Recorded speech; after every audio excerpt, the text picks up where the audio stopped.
संध्या बाती के नियम जान लो वरना बर्बाद हो जाओगे। राधे राधे दोस्तों, हमारे चैनल ARP वाइस पर आपका बहुत बहुत स्वागत है। दोस्तों, संध्या पूजा यानी शाम के वक्त की पूजा को भी हिंदू धर्म में खास महत्व दिया गया है। ये वो वक्त है जब सूर्य देव अस्त होते हैं और मान्यता अनुसार इस समय भगवान शिव और माँ पार्वती धरती पर गमन करते हैं।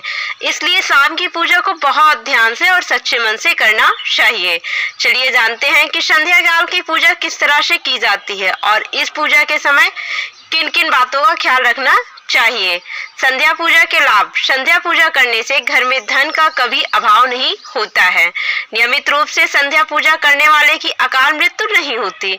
शनिदेव और हनुमान जी की पूजा संध्या के समय विशेष प्रभावशाली होती है। शनि की पीड़ा से मुक्ति के लिए संध्या पूजा जरूर करनी चाहिए। कर्ज रोग और शत्रु मुक्ति के लिए संध्या पूजा ज्यादा कारगर होती है। संध्या पूजा की विधि। संध्या पूजा सूर्यास्त के समय के लगभग करनी चाहिए। स्नान करना उत्तम होगा, अन्यथा ठीक तरीके से हाथ पैर धो लें। इस समय की पूजा में घी या तिल के तेल का दीपक जलाएं। इसके बाद सबसे पहले गायत्री मंत्र का जाप करें, फिर जो कोई भी मंत्र आप जाप करते हो जाप करें। पूरे घर में या तो धूप जलाएं या आरती दिखाएं। संध्या पूजा की सावधानियां। संध्या पूजा के पूर्व कुछ न खाएं। संध्या पूजा में घर के जितने लोग होंगे उतना ही अच्छा होगा। संध्या पूजा बिना दीपक के नहीं करनी चाहिए। संध्या पूजा के बाद घर में बनने वाले भोजन को भगवान को जरूर अर्पित करें। शाम की पूजा में कभी भी घंटी नहीं बजानी चाहिए। सुबह की पूजा में भगवान को जगाने के लिए शंख और घंटी बजाई जाती है, लेकिन सायंकाल की पूजा के वक्त भगवान शयन के लिए जाते हैं, इसलिए शंख या घंटी बजाकर उनकी नींद में खलल नहीं डालना चाहिए। इसलिए शाम की पूजा में शंख और घंटी नहीं बजानी चाहिए। शाम की पूजा में आप भगवान को फूल चढ़ा सकते हैं, लेकिन इस बात का ध्यान रखें कि शाम की पूजा के वक्त पेड़ से फूल तोड़ने की गलती ना करें। अगर आपको फूल चढ़ाने हैं तो आप पहले ही पेड़ों से फूल तोड़कर रख सकते हैं। दरअसल शाम के वक्त पेड़ों से फूल पत्ते तोड़ना गलत माना जाता है। शाम की पूजा का एक तय वक्त निर्धारित होता है। सूर्य अस्त होने से 1 घंटा पहले या सूर्यास्त होने के 1 घंटा बाद तय वक्त पर ही सायंकाल की पूजा करनी चाहिए। शाम के वक्त सूर्य देव की पूजा कभी नहीं करनी चाहिए। उनकी पूजा का वक्त हमेशा सुबह ही होता है, इसलिए शाम के वक्त सूर्य देव की पूजा ना करें। कभी भी संध्या काल की पूजा रात्रि में नहीं करनी चाहिए। ऐसा करने से देवगण नाराज होते हैं, जिससे आर्थिक संकट पैदा हो सकता है।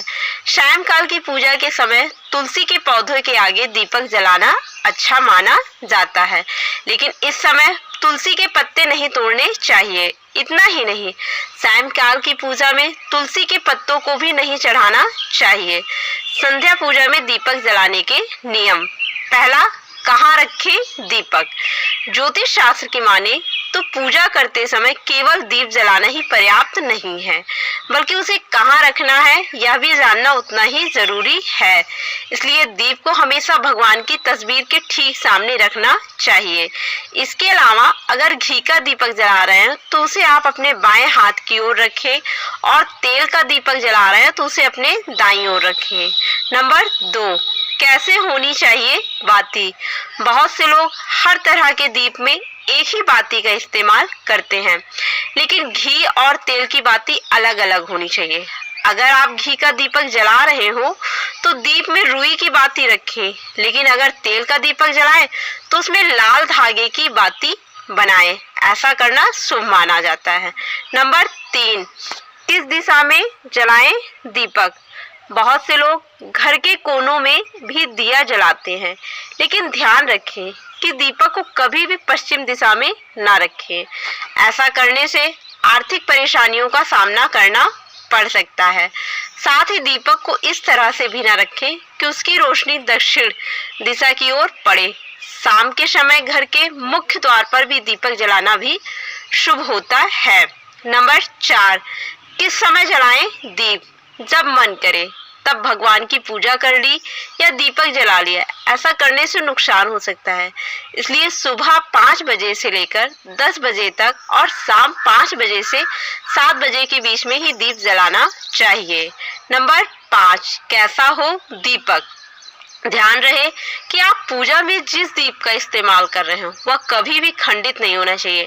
खंडित दिए में दीप जलाने से देवी लक्ष्मी अप्रसन्न हो सकती हैं। साथ ही दीपक जलाने से पहले दिए को अच्छे से साफ कर लें। अगर पूजा करते वक्त किसी कारण दीपक बुझ जाए तो उसे तुरंत जलाकर क्षमा याचना कर लें। पूजा के दौरान दीपक बुझना, दोस्तों, धर्मशास्त्र के मुताबिक पूजा के दौरान दीपक के बुझ जाने का अर्थ ये होता है कि देवी देवता आपसे नाराज हैं। ऐसा होने पर पूजा करने वाले की मनोकामनाएं पूर्ण होने में बाधा आती है। ऐसी स्थिति में हाथ जोड़कर ईश्वर से सच्चे मन से क्षमा मांग सकते हैं और दोबारा से दीपक प्रज्वलित कर सकते हैं। पूजा के दौरान दीपक बुझ जाने का एक अर्थ ये भी होता है कि व्यक्ति सच्चे मन से ईश्वर की आराधना नहीं कर रहा है। इसकी वजह मोबाइल का इस्तेमाल या दूसरी बातों का ध्यान हो सकता है। ऐसे में बेहतर रहेगा कि पूजा अर्चना से पहले आप अपने सारे गैजेट्स बंद कर दें।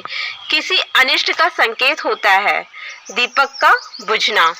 आरती के समय दीपक का बुझना किसी अनिष्ट के होने का संकेत होता है। ऐसे में बेहतर रहेगा कि पूजा शुरू करने से पहले आप उसमें पर्याप्त घी तेल डाल लें।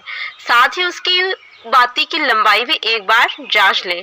अगर आप इन सावधानियों को ध्यान रखेंगे तो निश्चित रूप से दीपक देर तक जलता रहेगा। दीपक जलाने से पहले कूलर, पंखे बंद कर दें। आप जिस जगह पर पूजा कर रहे हो वहां पर कूलर, पंखे बंद कर दें।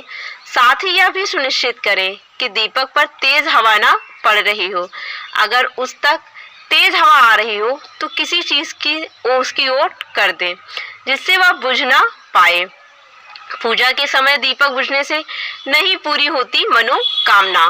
ज्योतिष शास्त्र के अनुसार ऐसा माना जाता है कि पूजा के दौरान अगर दीपक बुझ जाए तो पूजा करने वाले की मनोकामना पूरी न होने में बाधा आती है। पूजा में दीपक बुझना देवताओं की अप्रसन्न होने का संकेत माना जाता है। दोस्तों, ऐसी भी मान्यता है कि पूजा के समय दिया बुझना इस बात का संकेत है कि व्यक्ति ईमानदारी से भगवान की पूजा नहीं कर रहा। हालांकि दीपक के बुझने का और भी कई कारण हो सकते हैं। विद्वानों का मत है कि यदि किसी पूजा के दौरान दीपक बुझ जाए तो आप हाथ जोड़कर भगवान से क्षमा मांग सकते हैं और फिर से दीपक जला सकते हैं। पूजा आरती करते समय ध्यान रखने योग्य बातें। दोस्तों, ज्योतिष के अनुसार पूजा आरती के दौरान दीपक के संबंध में कुछ विशेष सावधानियां बरतना भी बहुत जरूरी है। किसी भी व्यक्ति को इस बात का पूरा ध्यान नहीं रखना चाहिए कि पूजा या आरती के दौरान दीपक बाहर ना जाए। इसलिए दीपक बनाते समय इस बात का पूरा ध्यान रखना चाहिए कि दीपक में पर्याप्त मात्रा में तेल या घी हो। इसे दिए में इस्तेमाल होने वाले रुई के बारे में अच्छी जानकारी हमें होनी चाहिए। इससे उत्पन्न बत्ती ठीक से बनानी चाहिए।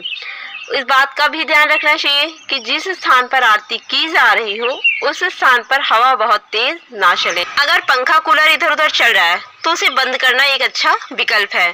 दोस्तों, आशा करती हूँ कि जानकारी आपको अच्छी लगी होगी। वीडियो पसंद आई हो तो इसे लाइक करें और चैनल को सब्सक्राइब करें। हमें कमेंट में लिखें राधे राधे।